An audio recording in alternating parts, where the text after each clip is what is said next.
आपण बघतोय सर्वोच्च न्यायालयाने दिलेला हा निर्वाळा आहे, बुलडोझर कारवाई संदर्भातला अत्यंत महत्त्वाचा निकाल म्हणावा लागेल.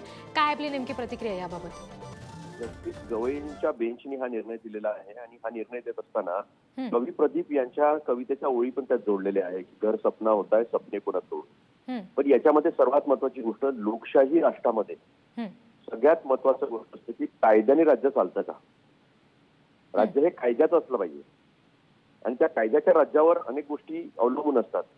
एखाद्याच्या पोरांनी काही केलं असेल म्हणून त्याच्या बापाचं घर तोडायचं आणि भावांना आणि बहिणींना आणि इतर कुटुंबाला बेघर करायचं, हं, हा म्हणजे जंगल राज झाला. हा म्हणजे इथे जितकी लाठी उसकी भय अशा पद्धतीचा कायदा जो आहे तो यांनी राबवण्याचा प्रयत्न केला योगींनी आणि बिहारमध्ये. हं, आणि एका अल्पसंख्याक समुदायाला भीती दाखवण्याचा कार्यक्रम जो आहे त्याचा हा परिभाग आहे. शेवटी कायद्याप्रमाणे सुप्रीम कोर्टाने निर्णय दिलेला आहे, पण त्याच्या पलीकडच्याही बाबी अशा आहे हं, की या देशामध्ये आपण काहीच काम केलं नाही. 11 वर्ष तिसऱ्यांदा पंतप्रधान पदाची टर्म मिळते, दुसऱ्यांदा मुख्यमंत्री पदाची टर्म मिळते.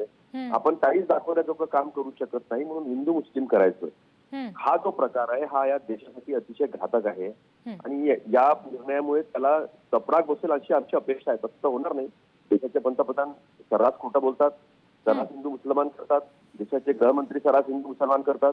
लोकांना सुरक्षेची हमी देण्याच्या ऐवजी लोक असुरक्षित कसं आहे हे सांगतात.